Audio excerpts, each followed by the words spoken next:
to the bottom in this industry in terms of wages and treatment of workers, but a race to the top for the corporations relative to profits. Clearly, this outsourcing to sweatshops by brands does not create good jobs for anyone. However, it could create decent jobs for these workers in the global economy, so why don't they? They don't because the brands are not being held accountable for their actions. The good news is, however, that students have the power to change the way that corporations are treating these workers, and we have changed the way corporations take responsibility for working conditions. So who makes our Penn State clothing? Brands like Nike, Adidas, and Fruit of the Loom make our Penn State clothing.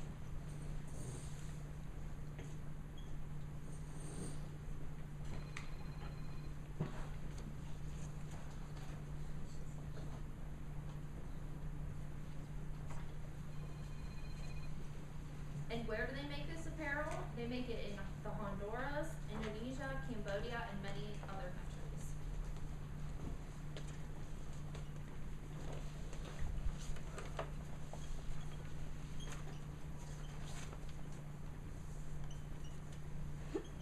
How do they make it? They make it by manufacturing in factories. Do the brands own these factories? They do not own these factories. They pay the factories a small amount of money to produce the apparel for them. Who actually makes these clothes? Workers all over the world make these clothes, and the conditions are terrible. They're paid poverty wages, and they can't support their families or attend school. A lot of the time, they can't even put a decent meal on the table. They must meet nearly impossible quotas, which means they are forced to work tons of unpaid overtime. They are sexually harassed. There's forced pregnancy tests, and sometimes there's even forced abortions. There's unsafe factory environments, and the factories in the garment industry are especially prone to fires.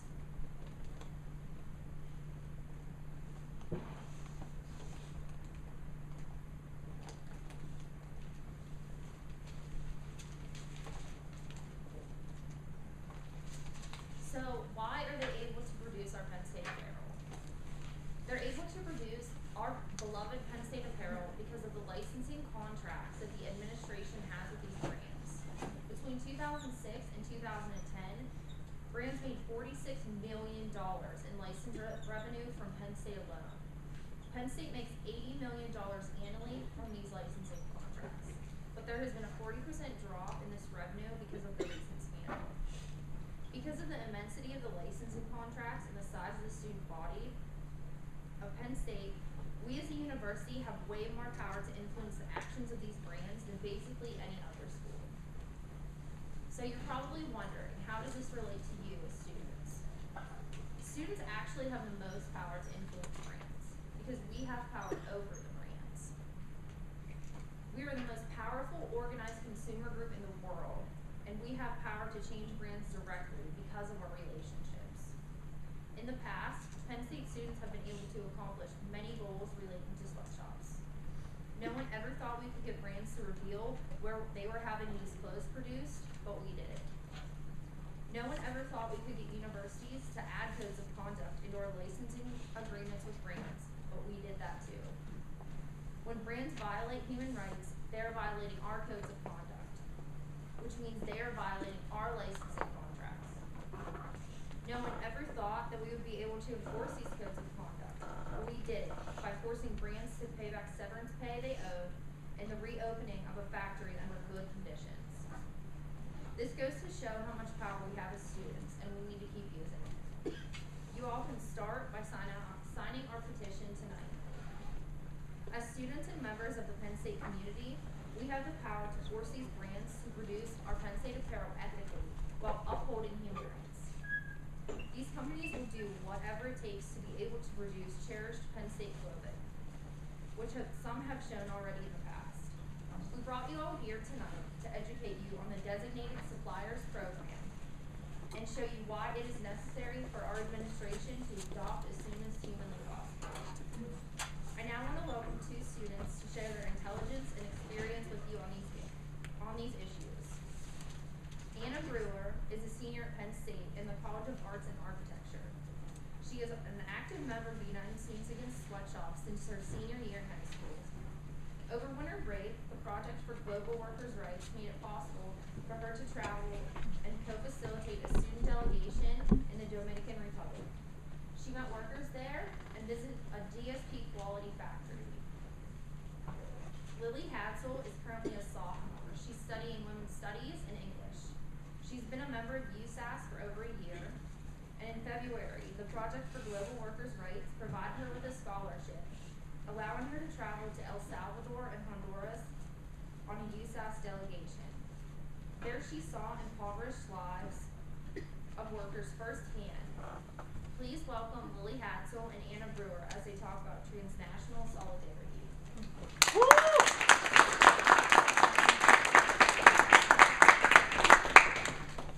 Okay, I'm Anna. Thanks for coming, everyone.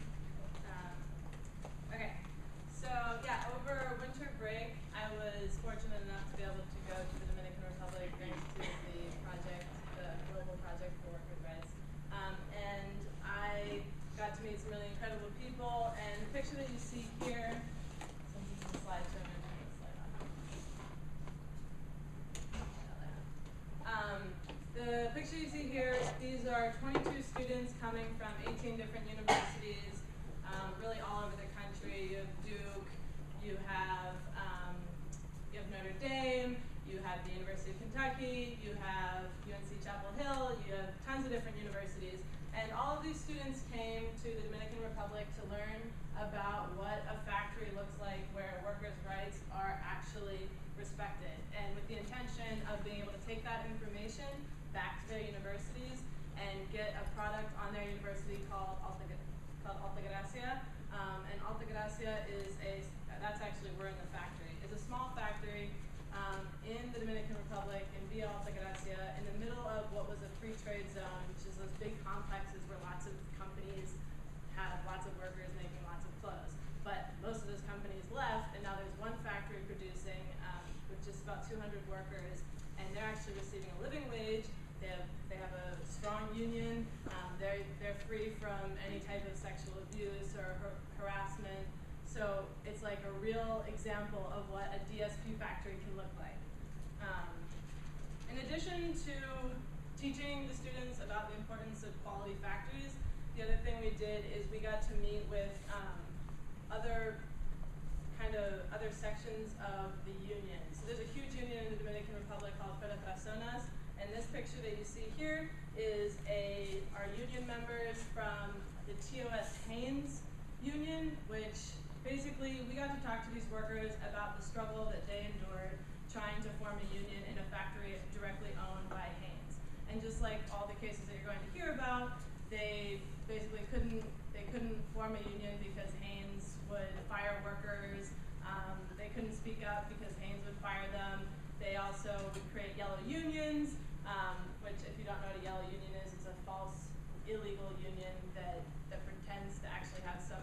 It's basically they get false signatures and create a union to bust real unions and real workers' rights.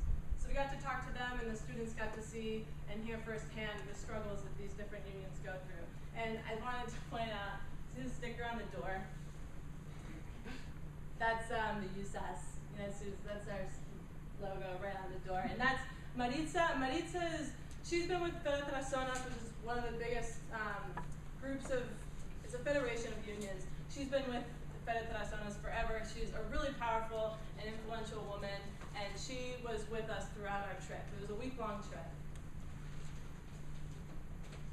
And then these are workers from another factory, which is owned by Gildan.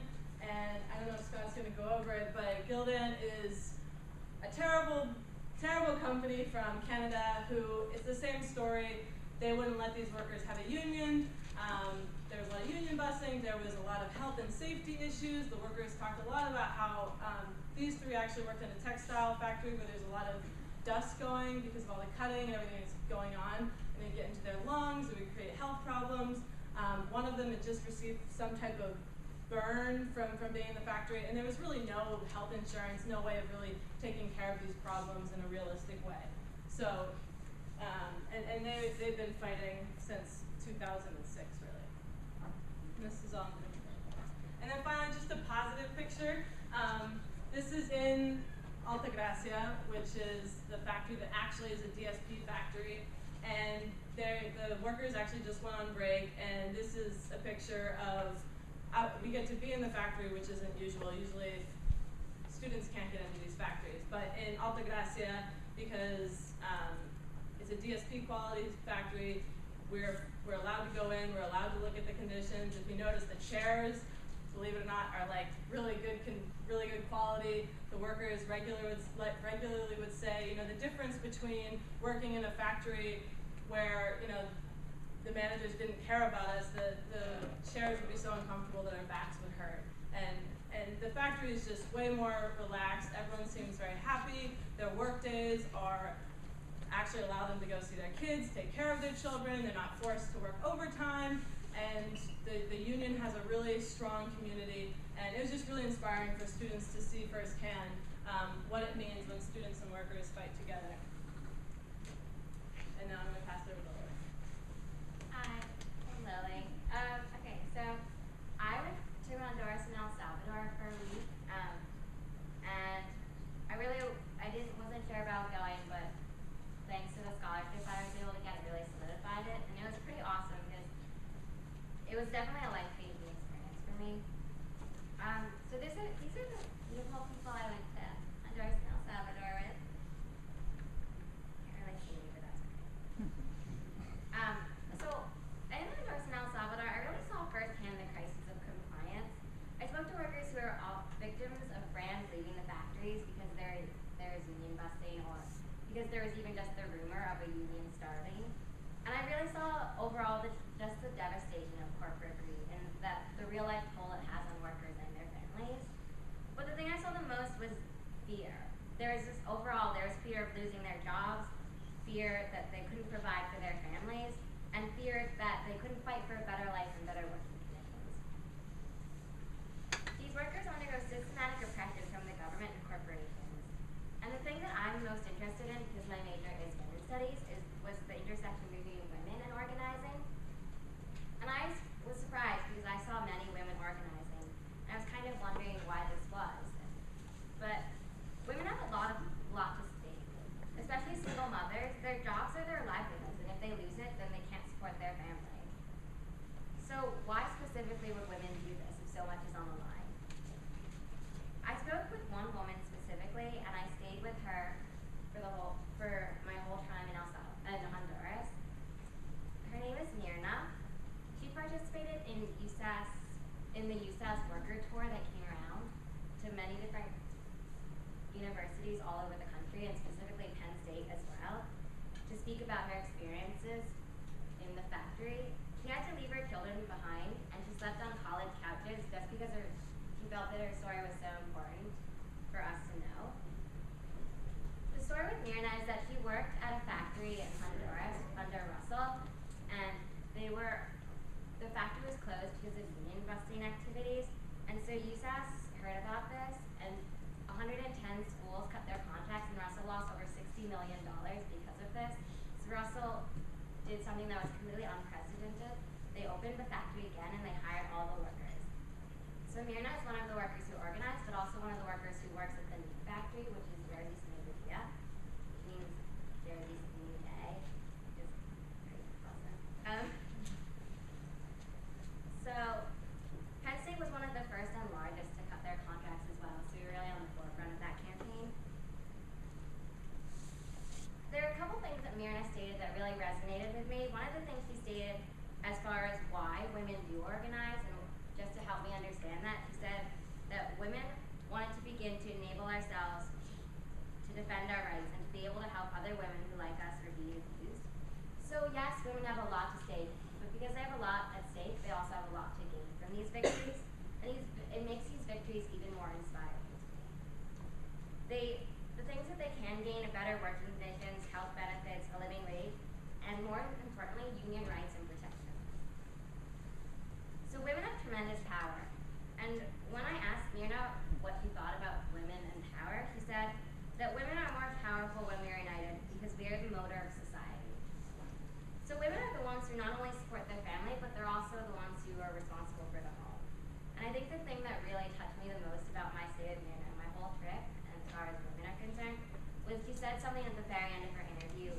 Myrna said, she's everything. The woman is everything.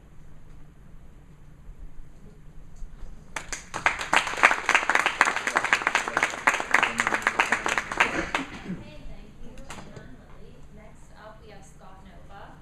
Scott is the founding executive director of the Workers' Rights Consortium. It's a nonprofit organization that investigates working conditions in factories around the world. He's a specialist on international trade, and he has been advocating for workers' rights and corporate accountability for over 20 years. We are very excited to have him here today. Please welcome Scott as he gives us a global perspective.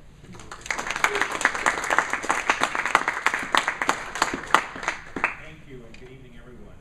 It's great to be here with you tonight to talk about this vitally important subject which affects the lives of so many millions of workers around the world. You know, there are, by our estimate, 20 million workers employed in the production of garments around the world that are sold in the United States or in Europe. And of course, when you count the family members of those workers, now you're talking about something upwards of 100 million people whose basic quality of life and hopes and prospects for the future are defined by the working conditions and in particular the wages that are paid to workers in this industry. And I want to provide just a brief moment of background about our organization, the Workers' Rights Consortium. And then I want to make really just 3 points. The first being that university labor codes, which we're going to talk about, have been the most effective tool to date in actually compelling apparel corporations to improve conditions for workers. Secondly, that despite the effectiveness of university codes, that there are fundamental problems with the way the industry is structured that must be reformed before it will be possible to achieve high standards. And thirdly, that there is a way forward that we can pursue effectively. So on the WRC, WRC exists to assist universities like Penn State in enforcing the labor standards that the universities have chosen to apply to their business partnerships with apparel companies like Nike and Adidas and others that make garments bearing university names and logos. I won't go through the whole history except to note one very important point. The reason why these university labor standards exist is because student activists at Penn State, USAS, in terms of what's happened here, and at the sister chapters of USAS all across the country, agitated, organized, protested, spoke out, and convinced their institutions to move in the right direction on this issue. And while there's a lot of important work that gets done by monitoring organizations like the Workers' Rights Consortium and by a whole range of other parties in this process, we never forget, and it's important, I think, in general, for people not to forget that in the absence of effective and aggressive activism, social change of this kind does not occur. The WRC assists universities in enforcing these labor standards. We do this by investigating conditions in factories around the world, making apparel bearing Penn State logo and the names and logos of other colleges and universities. And we then report back to the universities and the public about what we find, including when we find violations of workers' basic rights as protected in university labor codes. And where those violations are found, which I'm sorry to say is in virtually every factory that you look at, we then try to work hard with a range of organizations and players in this process to try to compel the factories to end labor rights abuses and improve conditions.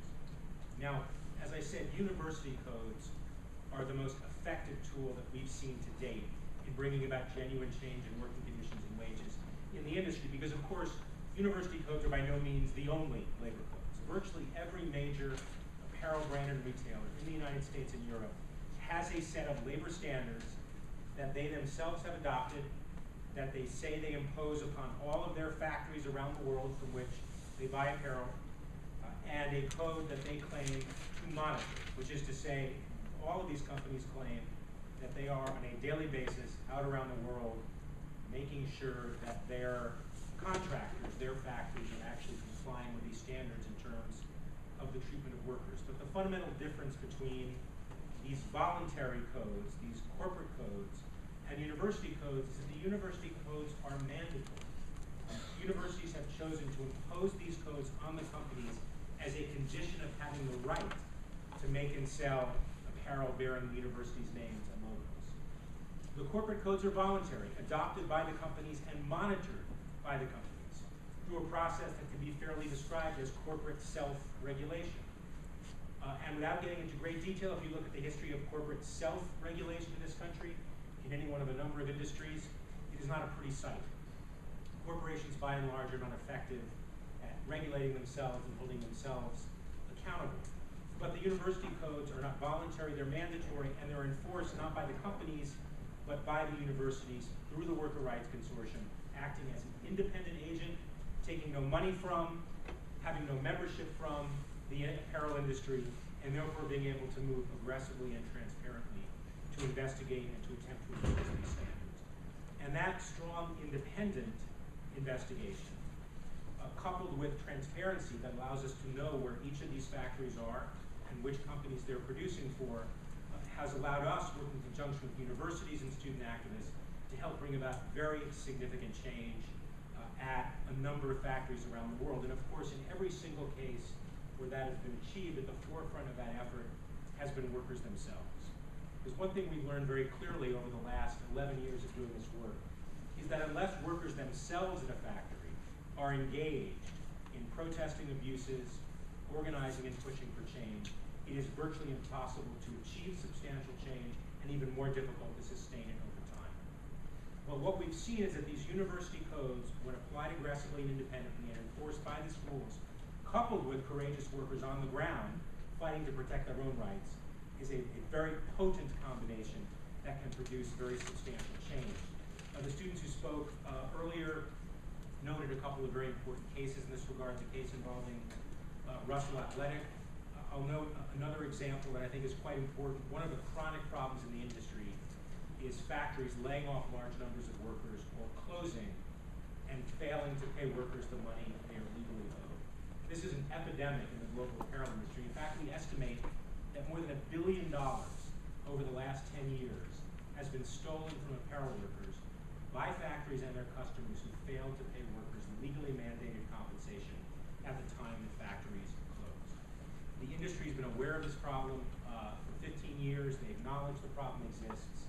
They say that they are trying to solve it, but when these factories close, when workers are denied the money they're legally owed, the position of the brands, Nike, Adidas, many others, is there's nothing that they can do about it, that they have no financial responsibility to these workers. So the brands lament the situation publicly. They may make a few token gestures in favor of worker assistance, and then they walk away. And in virtually all cases, the workers are left without this money and never get paid. And it's important to note that this legally mandated severance in most of the countries we're talking about is the way that those societies establish unemployment insurance. There's no government support for workers who lose their jobs. No unemployment insurance, no welfare. Mandatory payment by the employer is the only money that workers get when they're out of work.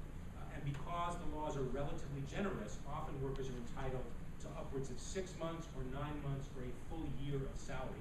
For many workers, actually the largest single lump sum of money they will see in their lives. So when that money is stolen from them and workers instead get nothing, you can imagine how devastating the economic and psychological and social consequences. And yet, we see this happen again, again, again.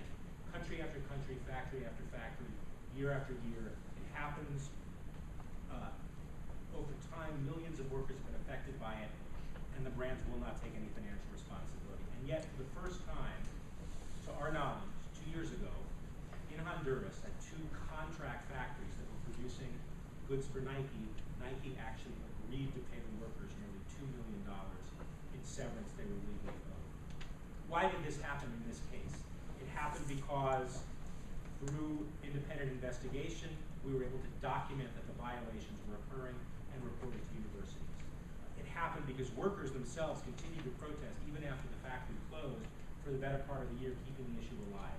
And it happened because universities, strongly encouraged by student activists, began to move to actually terminate their contracts with Nike, to strip Nike of its right to make logo apparel for that university. Had large numbers of universities taken that action against Nike, it would have been an enormous embarrassment for Nike, a brand that is obviously a very image-driven corporation. And so Nike saw the writing on the wall, after a small number of universities moved to cut the contracts and agreed to pay the workers. Huge breakthrough in this industry, and now Nike has reinforced this precedent by paying workers at 2 factories in Indonesia over the last year, which closed, their owners fleeing the country without paying workers what they're owed. Now our focus is on Adidas, a company that, unlike Nike, continues to insist that it will never pay workers in these circumstances because it has no obligation whatsoever financially to the workers who make its clothing, since they're employed officially by another corporation.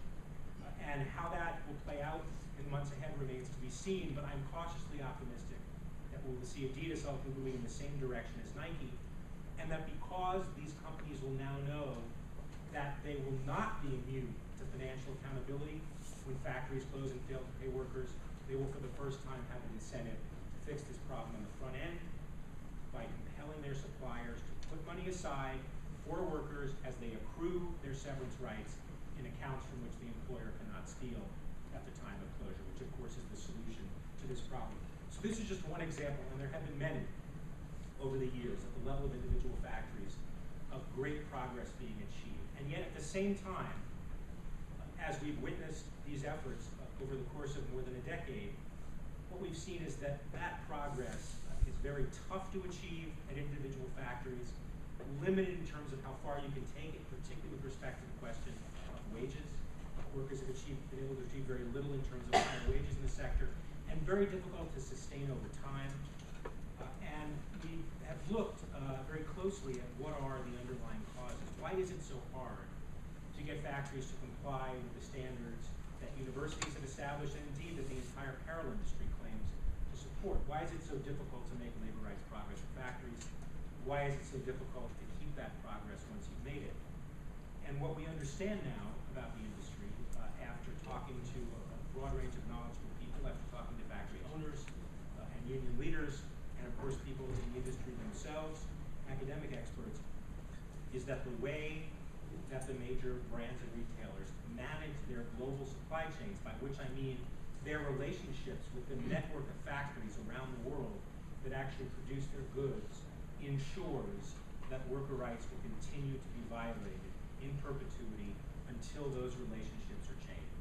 And what it really boils down to is that while the major apparel corporations say that they are committed to protecting the rights of workers in their supply chains at these factories, while they officially tell the contract factories that they are supposed to abide by the labor standards, they demand from their factories prices so low that the only way the factories can possibly meet the price is to run roughshod over the rights of workers.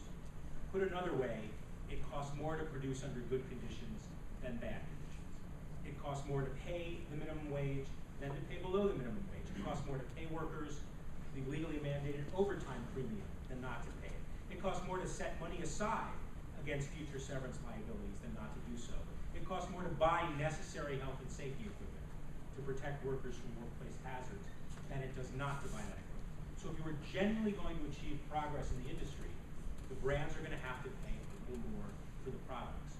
Not a lot more, because labor costs are a small percentage of the final retail price of the product. But make no mistake, if the brands were serious about improving conditions in meaningful ways in the industry and improving wages, they would acknowledge that they have to pay modestly more in order to make that feasible. And yet, they have refused to do so, because during the last decade, exactly the period when brands and retailers have been promising to improve working conditions, claiming that they are implementing these codes of conduct, year after year after year, they have demanded ever lower prices from the factories. Now, the factories cannot do both. They cannot simultaneously implement major improvements in working conditions and cut prices for their customers. So the factories, being rational economic actors, sit down and say, well, which of these mutually exclusive demands are we going to meet? And they think about it, I think, generally in very straightforward ways. They ask themselves, well, if we don't meet each of these demands, which will have the worst consequences for us? And the reality is, if they do not meet the customer's price demand, they will lose the business. And if they lose the business of the customers, they will be out of business, period. They're not cutting any slack in that respect. If the brand says, we need you to cut the price of this t-shirt to $3.20 this season, because we can get it for $2.90 in Bangladesh, and the factory says, no, we cannot do that, the factory doesn't get the order, and pretty soon they're no longer operating as a factory. On the other hand, if they don't meet the labor standards, punishment is much less sure and much less swift. First of all, they may very well be able to get away with it, because the brand's own monitoring of the actions of their factories is generally very weak and superficial. And even if they get caught, let's say by an independent organization like the Worker Rights Consortium, we generally encourage the brand to stay at the factory to fix the problem because we don't want to see workers lose their jobs. From the factory's perspective, the conclusion they draw is the risks are far greater in not meeting the customer's price demand than in not abiding by the labor standards. And so, sweatshop conditions persist in the industry despite a decade of codes of conduct and monitoring programs. And so how do we fix this problem? The answer really is very simple. The brands must pay a price to their supplier factories commensurate with the cost of producing in a manner consistent with respect for the rights of workers and the applicable labor standards.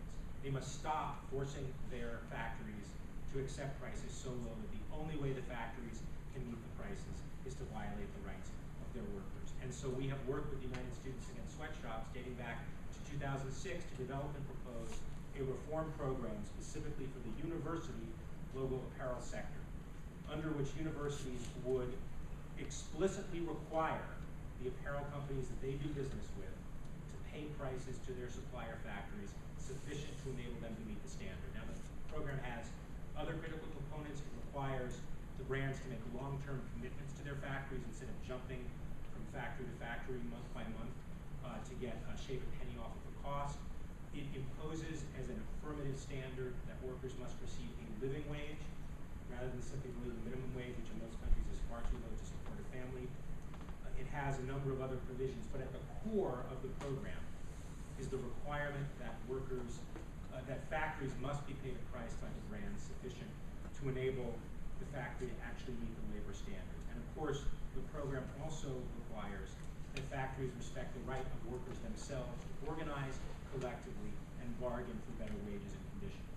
And of course, if the brands will pay a fair price to the factory, suddenly there is a little room for the workers to bargain for better wages and conditions, because the factory has a little more money to work with. And so the price issue is also critical in terms of the right of workers to bargain collectively to improve their circumstances. Now, this program has been proposed, it's been considered by many universities, 50 institutions have endorsed it in principle. It's been on hold for a number of years because of some legal issues that had to be resolved related to U.S. antitrust law that fortunately are now resolved. And so universities, including I'm sure Penn State, will be giving the program very serious consideration during the months ahead.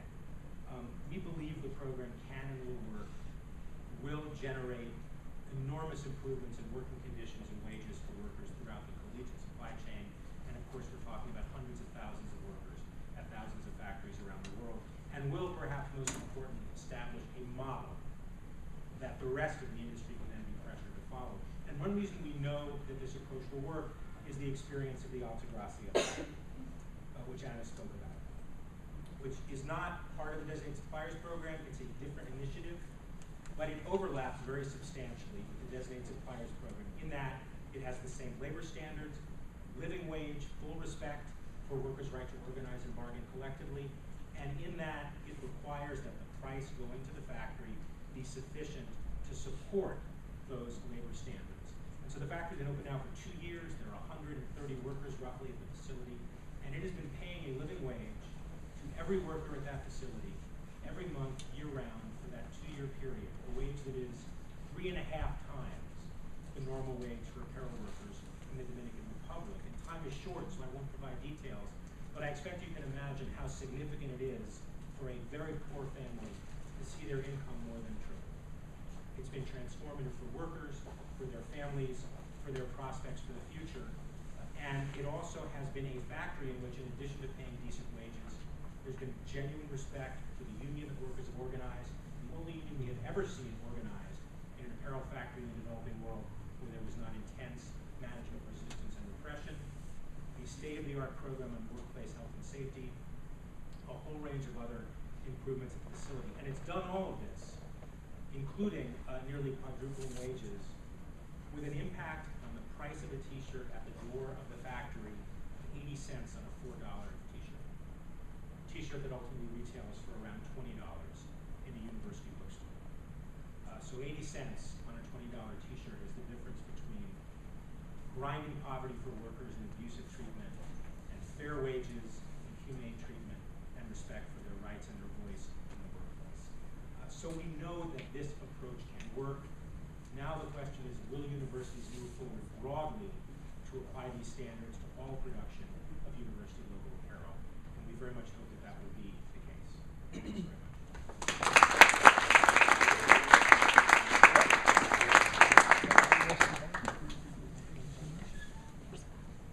Thank you, Scott. I personally really enjoyed hearing your expertise on the subject. Next up, we have Teresa Chang. She is a national organizer for USAS. She got this job in 2010, and she first got involved with USAS in 2005 when she was an undergrad at the University of Southern California. While at USC, she successfully got her university to affiliate with the WRC, and she also helped them adopt the Designated Suppliers Program. In addition to organizing on campus, she also has worked with the community rights groups and workers in the United States, China, and Central America. Her experience and expertise is invaluable, and we are freaking pumped she could come. Thank you. I'm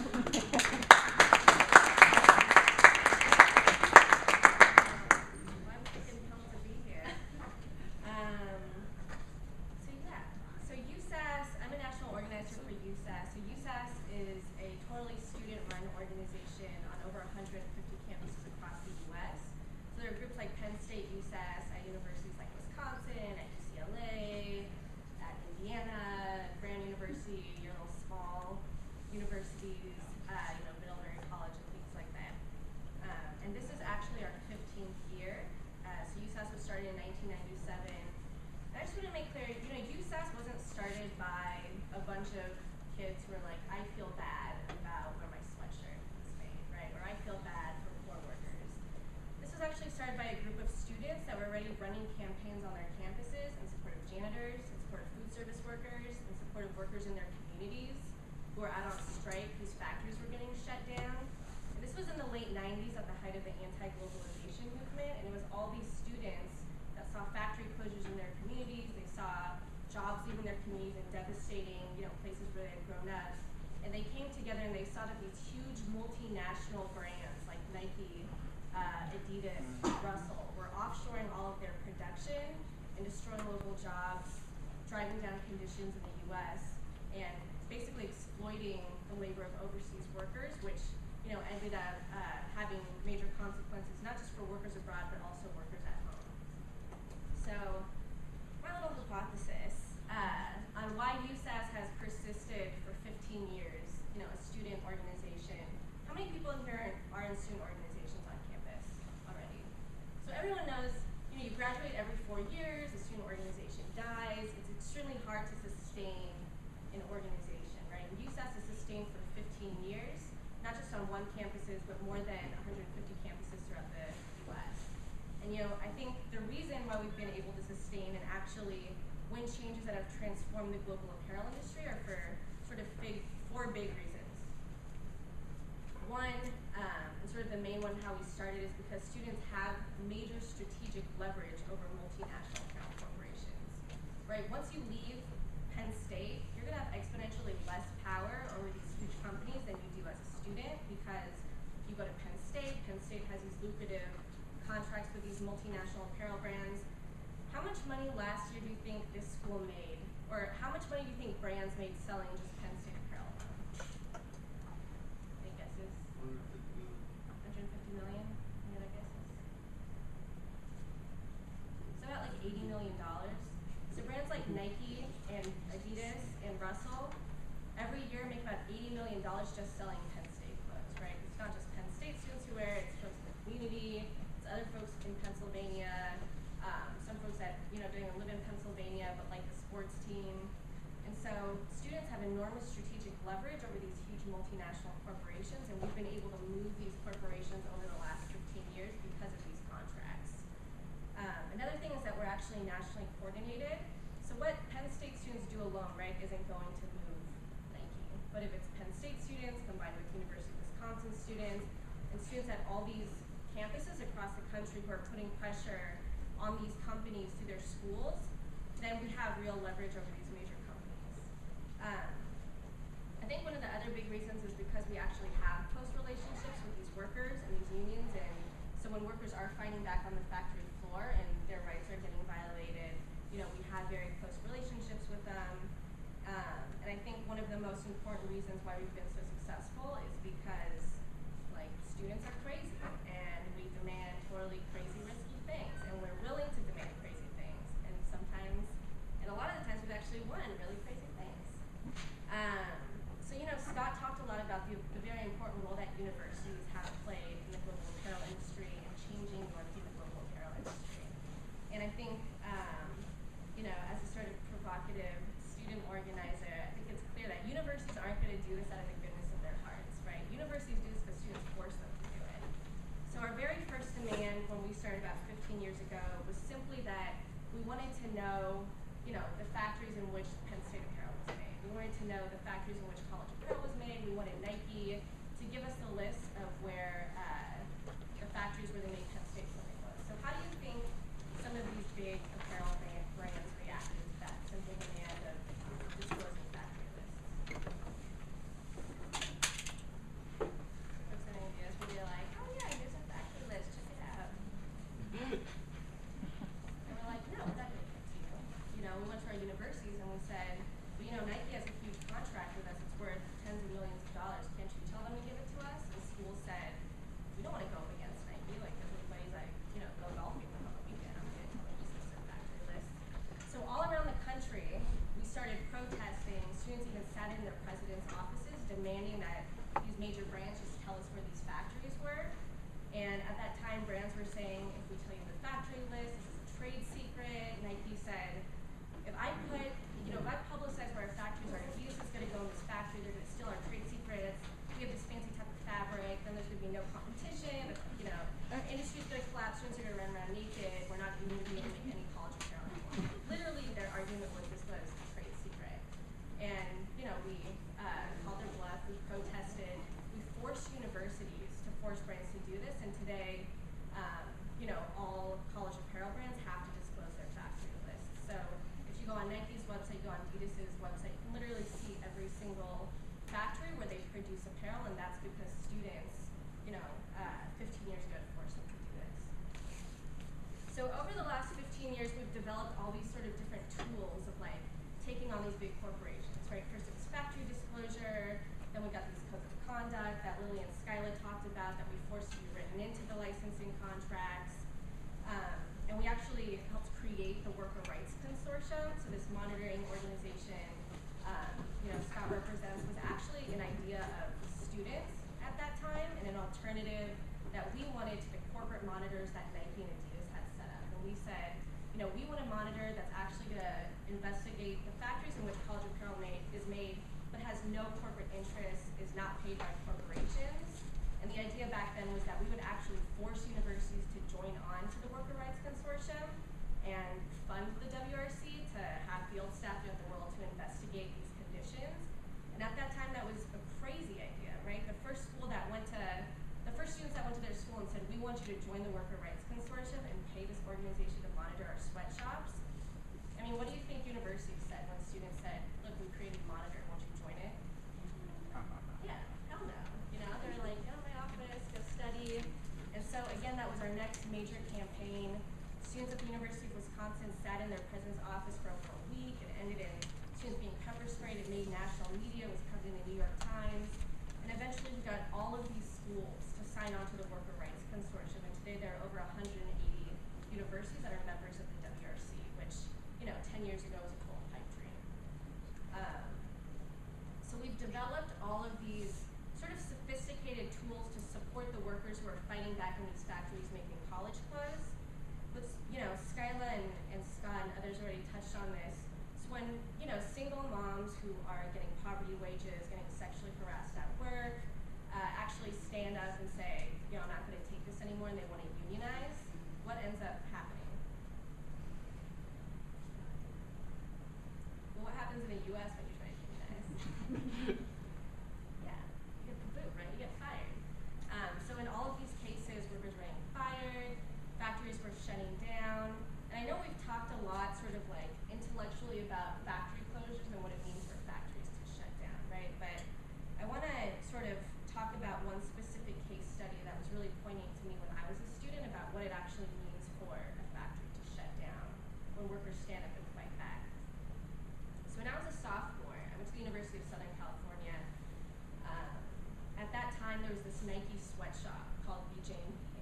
where these workers, most of them single mothers, had this long union campaign. They, these women had been fired, they had been rehired, they kept fighting. They actually formed a union, and they forced the factory management to sit down at the table with them and negotiate better wages, right? And it was this huge victory. It was covered in the New York Times. We had forced Nike to step in. We put pressure on Nike to put pressure on the factory to actually negotiate with the workers. And a few years after, this huge celebration, all the brands started pulling their orders out of the factory because they didn't want to pay pennies more per cap. This factory was making caps for universities like Penn State. And they moved all their orders to Bangladesh, where it's cheaper. And eventually, Nike was on the verge of pulling out all of their orders from the factory. They were the biggest buyer. And at that time, one of the union leaders from the factory, this woman, Yenny Perez, basically traveled to the U.S. She was like 6 months pregnant or something. She traveled to the U.S. across all these universities across the country. She was sleeping on college kids' couches just to go to speaking events like this and basically tell students to go to their universities and say, we want you to tell Nike to not pull their orders from the factory and to not let the factory shut down. And I remember when she came to USC, she spoke again. She was like pregnant. Everyone was like, how did this woman even get a visa to the U.S.? And she spoke in front of all of us about her long struggle of fighting back and how Nike was pulling all their orders from the factory and how the factory was going to shut down and all the workers were going to lose their jobs. And so, we went right after that to our administration office and we went to our university and we said, will you tell Nike to keep orders in this factory? And our licensing director sat in front and she said, no, we won't, and it's not Nike's fault. And that really proved to me how deep these relationships are between brands and our universities, right? And I'm sure Penn State has just as deep a relationship with brands like Nike. And what she said was exactly right. Nike ended up pulling all their orders. A month later, the factory shut down. 3,500 workers were left unemployed. That was the main fountain of work for the entire community. The entire community was devastated. Most of the workers moved out of the Altagracia where the factory was. There were many workers who actually had to immigrate without documents and work illegally in the U.S. There were women that went into sex work who had previously been strong union leaders. One of the union leaders even talked about a story about how her cousin had been trafficked in Turkey, being tricked into finding a job in Spain. And this is the norm in the industry, right? When workers try to fight back and their factories are closed down, this is what it means not just for workers in the plant, this is what it means for an entire community.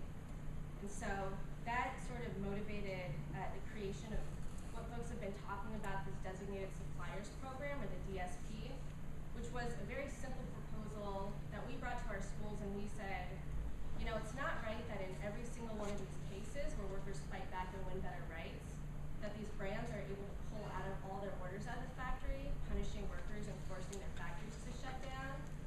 And we said, we want the school to adopt a rule where if brands want to do business with our school, brands like Nike and Adidas, that they can't just pull orders out when workers fight and win better conditions. And so, at that time, it seemed like a pretty common sense argument, right? Like if you we want brands that respect human rights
giant campaign against Russell Athletic, which I'll talk about just a little bit.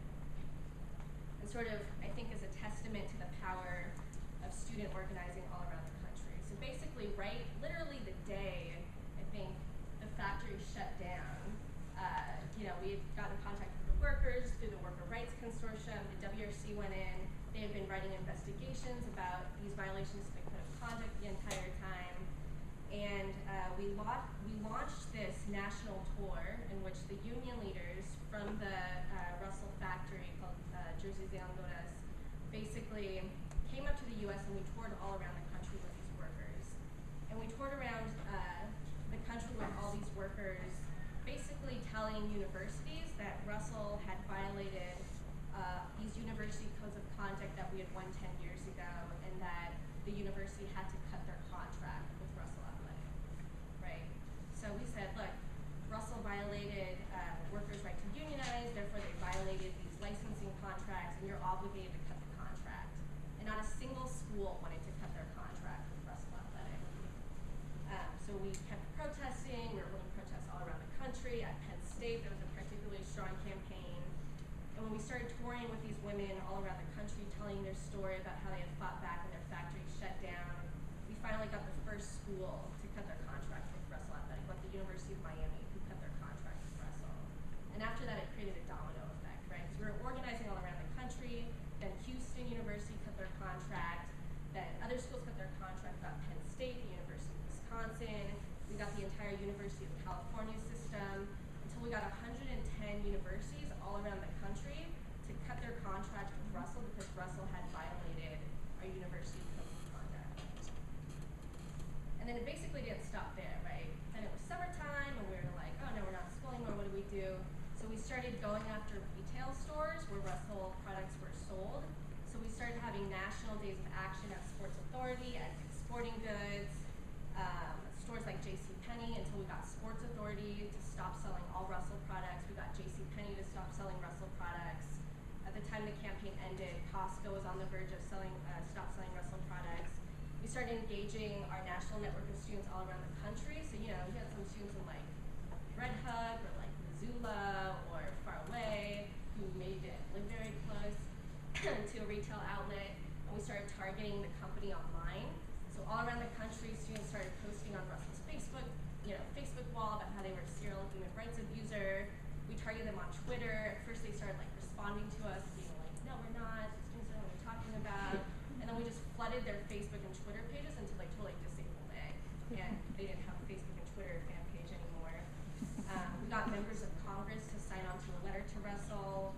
We found out that Russell also owned Spalding, who made the basketballs for the NBA Finals. So we targeted them in Orlando and also in LA where the finals were, since we had students at the University of Central Florida, we had students from UCLA and USC targeting them in LA. One of the fun things was we erected this blog called the Rain and Russell blog, which we basically tracked everywhere we were going around the country and had this really stupid graphic, like a Russell logo with eyeballs looking scared, and university mascots with giant scissors cutting Russell, and Russell really, really hated this blog. Does anyone know what Google Analytics is? It's like this amazing program where you can see who visits your page, and over time we got all of these visits from this one office in Bowling Green, Kentucky, which is Russell headquarters. So we noticed that Russell was basically very, very meticulously monitoring our blogs. We had lots of fun with the stuff we would post. And Russell is also owned by Fruit of the Loom, which is owned by Berkshire Hathaway, whose CEO, I don't think it is anymore, is it? Warren Buffett? No. Is he still the CEO? Yeah, the CEO is Warren Buffett. So we took the workers to Warren Buffett's home in Omaha, Nebraska, and hand-delivered a letter to his home. We went to Berkshire Hathaway's shareholders meeting where Norma, one of the union leaders, stood in front of all the shareholders and confronted Warren Buffett face to face and said, look, I used to work in a factory owned by your company. I got death threats for trying to organize. You shut down my factory when I tried to stand up for better conditions so I could feed my kids. And confronting him face to face at a shareholders meeting. We went down to Bowling Green, Kentucky, with our headquarters, where we held a community town hall and invited Russell we just did pulled out all the stops that we could to target this company. And USAS is not a sophisticated, organization of tons of professional staff thinking how to do this, right? This was literally students from Penn State and dozens of other schools getting on weekly conference calls being like, how do we mess with this company to get them to do the right thing? And that was literally how we coordinated our campaign through weekly conference calls. And we had what we created like a flying squad of students who would go to different places like Bowling Green and road trip out to Orlando. And at the end of this 1.5-year campaign, we had cost this company like $60 million, right? This company that said, we will never, ever, ever reopen the factory. These workers are lying, they're wrong. And this entire time, workers in Honduras had been organizing actions in front of the Ministry of Labor. They had been organizing protests in front of the factory. They were still having assemblies of over 1,000 workers a year after the factory had shut down. And after 1.5 years, basically, together with workers, we forced Russell to the table. They had to sit across the table from these workers whose factory they had shut down, and they negotiated not only to reopen the factory, but to basically pledge that they would not bust unions in any one of their factories in the entire country of Honduras. And Russell is like the Walmart of Honduras, right? It's like the largest private employer of Honduras, and we got the descendants agreement across their entire supply chain. So this really started transforming like the local economy of Honduras. Workers in that factory negotiated a nearly 27% wage increase. And a lot of workers in this reopened factory are now going on to organize workers in other Russell factories around the country. So, this was an amazing campaign that we only won because students on campuses were running this campaign. There was no way we could have won this campaign if, concerned consumer in State College, wrote Russell lots of letters. It's because we leveraged these university contracts to pressure the company. And I think a lot of people can say Russell, as a result of this campaign, we basically beat them up really, really bad, is a changed company in many ways. Are they a perfect company? No, certainly not. But, they have certainly set a precedent that no other company is willing to do. So, this is a major victory that is a testament to the power of students and workers, but at the end of the day, what happened in the Russell case is the exception, and it's not the norm. And the norm is that workers do what Russell workers do. They stand up for themselves, they organize. But the norm is that workers get crushed, they get fired, their factory shuts down. And the reason that we created the Designated Suppliers Program with the WRC was a way to basically make what we wanted Russell the norm and not the exception, right? And basically saying that brands, whether you're Russell or other brands, can't just close down factories when you want to. If you want to make Penn State clothing, you have to stay in unionized factories and you have to respect workers' rights to organize. And so, surreptitiously, or serendipitously, not surreptitiously, brands would like to get surreptitious. Serendipitously, after we had run this giant campaign and the Nike campaign that Scott talked about, we finally got a letter back from the U.S. Department of Justice saying, we reviewed this Designated Suppliers Program that you asked us to review for antitrust concerns, and we found that there are no antitrust concerns with this program. So basically, just a couple months ago, we got the green light that this is something that we can basically move forward with in full force and actually force universities to implement. And the most important universities it's going to take to actually make this a reality are the biggest licensing schools like Penn State. So basically, dozens of other small schools can do this, but what really matters is when schools like Penn State actually make this happen. And at the time that students were proposing this, there are actually 31 students at Penn State that got arrested to demand that the school adopt this policy. Penn State's one objection was that it was illegal and violated antitrust concerns. So now the university has no excuses for why it can't do this tomorrow. And so I think, you're all really, really lucky because I think you're at a place where, we're going into the next phase of the anti-sweatshop movement, and we're able to actually fight for something that will radically transform working conditions across the global economy. And besides these campaigns being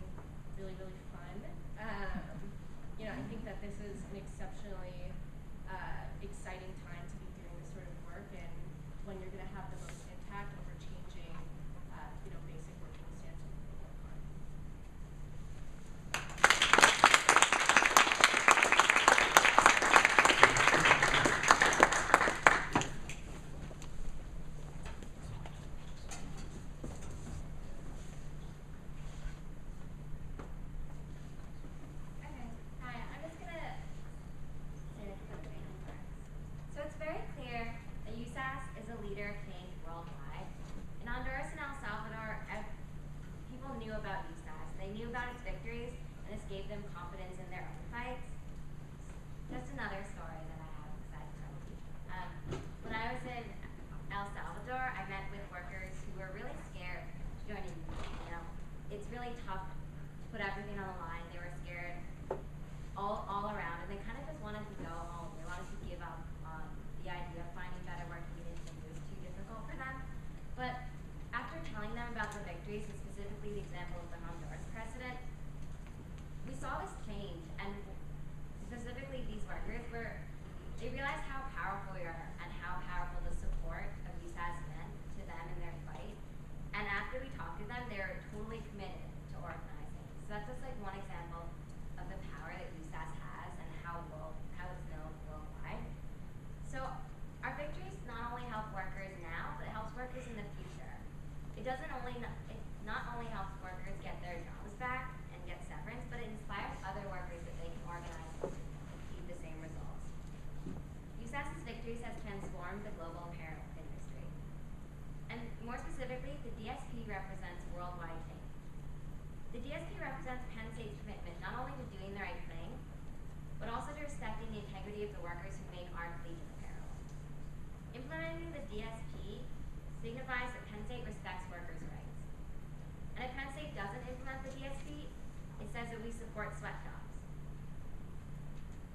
The question that hit home for me when I was there was workers asked me specifically what students can do for them. And I was kind of baffled because they're getting death threats and they're being beaten up, and it's hard because like what we can't stop you from being beaten up. And the right to form a union is supposed to be protected, where the universities are supposed to be able to tell the brands to do this, and they're not. They're totally dropping the ball, and they're supposed to be protected by the same universities that we go to. And these specific workers, they were threatened that if they tried to form a union, the management would take their pictures and show them to their fellow workers and say, hey, if you lose your job, it's because of these people. And because of the history of violence in El Salvador, that made it a life and death matter. Because if they did lose their jobs, they could eventually lose their lives. So it's a very real struggle. And every day that we wait to implement the DSP, people are suffering in the name of Penn State. So the DSP ensures that workers won't suffer any longer. And it's been a really tough year for Penn State. But now is this opportunity that we can change the way the whole world thinks about Penn State. Penn State has tremendous power as a university, and we can be on the forefront of change. Penn State is better than this, and we as students and everyone in this room are better than this. Penn State can lead universities all over the country to be one of the first of the schools to implement the DSP. So if you wanted to help develop our strategy and what we're going to do to end Penn State's reliance on sweatshops, we're having a kickoff meeting for the DSP specifically this Monday at 7 p.m. at 209 Willard. We're outside in the front. We have sign up for your name, email, and phone number to get on our listserv to find out what you can do to help. And there's also a petition saying that you support the sweatshop solution. So who here is going to come to the kickoff meeting? Yeah. So we want to open it up to questions or any of the official members.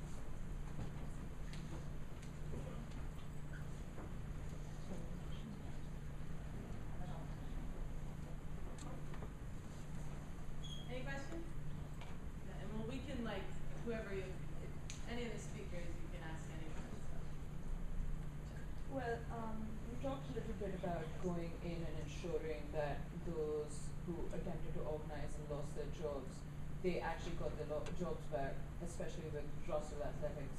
Are you attempting to work with governments in these industries, or is that pretty much?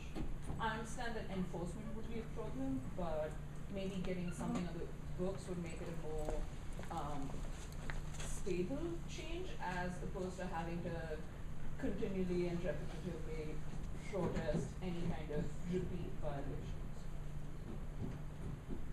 Well, there's no question that in the long term, governments actually enforcing their labor laws is critically important to protecting the rights of workers. But it's important also to note that the current situation is that although decent laws on the books in most of the countries we're talking about, including protection for the right to organize and bargain, there's virtually no enforcement by the local governments of the law. Now, part of that has to do with issues around corruption, lack of resources, but there's also an economic reason.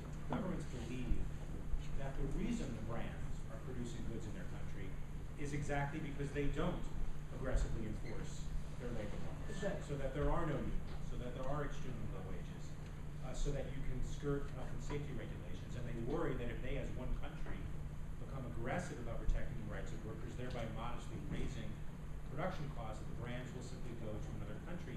And the sad truth is that those fears are well founded. And so while we want governments to enforce the law, we have to recognize that we need a global solution in which we have an apparel industry that actually rewards countries that respect worker rights rather than punishing them. And as a practical matter, what we've seen in a lot of individual cases is that the government defends the employer. I mean, just to give you one small example, a big fight in the fall in Haiti, a new union formed in the capital, Port-au-Prince, of a citywide apparel workers union. First time a new union was formed in many years in the industry there. The names of 7 leaders were announced of this new union, and within 2 weeks, 6 of them had been fired by their respective employers. And the evidence was overwhelming that these were retaliatory firings exactly because these workers had stood up and identified themselves as union leaders. And this was confirmed by multiple reports. The only report that concluded that these were not illegal firings was a report put out by the Haitian Labor Ministry, clearly at the behest of the local employers. So unfortunately, often our best bet is to hope the government doesn't get involved. I wish that were not the case. Right. So, I have a follow-up, sorry. So you're saying that working with local government isn't the best solution, or isn't the direction you want to take? It's in fact the opposite of what you would want to do to be effective. We try to do it when we can. Right, but it doesn't work out. Generally, it's not effective. Right. So do you think it would be more effective to attempt a so what I see from I'm Indian, so what I see from India is that it's almost like governments are pressured into being this way because they wish to join organizations like the IMF, which are more, the capitalistic side of things. Do you feel like it would be better to pressure the US government that does govern US companies to put a law on the books that regulates their operations in other countries? Personally, I believe that would be very good. Right. It's not, we don't, Is there any kind of organization movement focused in on that legislative direction? solutions. But yes, personally, I believe the U.S. government should not allow products to be imported into this country if they're made in other countries in violation of their national standards and those countries' own laws. And I believe that private citizens in the U.S. should have the right to enforce the law by going to court with evidence that it's being violated. And if it is being violated, they ought to seize the goods and fine the companies. And if that were the law, I think you would see Nike and Adidas and Walmart and other major apparel brands and retailers suddenly getting very energetic and creative about solving the problem of sweatshop conditions in the overseas supplier packages. All right, thank you. I have a question for USAS organization share some of the experience. As I see it, one of the biggest problems that people have, universities have, corporations have in making these kind of changes, which are beyond decisions, which cost money to whoever the decision making, is that the people who are being affected, the people that we are talking about, are located in locations which are very far away. It's hard for people to relate to the plight of these people. Given that the comfort of our lives in this country, it's not easy for people to relate to the idea that somebody in Latin American country is suffering because of what's happened, because of the consumerism of Western world. So I think one of the idea of your campaign, the Rain Industrial campaign, where you actually brought the workers to the university campuses, it's fascinating to me, the idea that now people know that these are the workers who are being affected by their actions. So I'm just curious to know what was the reaction that you got from the public, what was the reaction that you got from university administrators when you had those workers visit these campuses?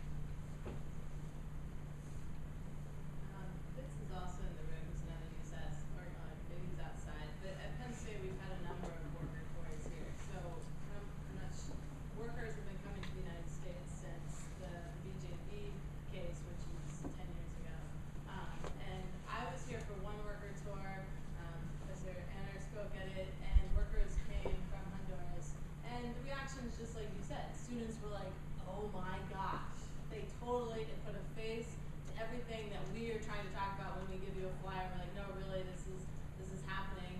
And students were really moved, and they were totally like, I can't believe that this is constantly happening. Like, maybe I knew it in the back of my mind, to actually have workers come and talk to them about their lives, talk to them about their struggle.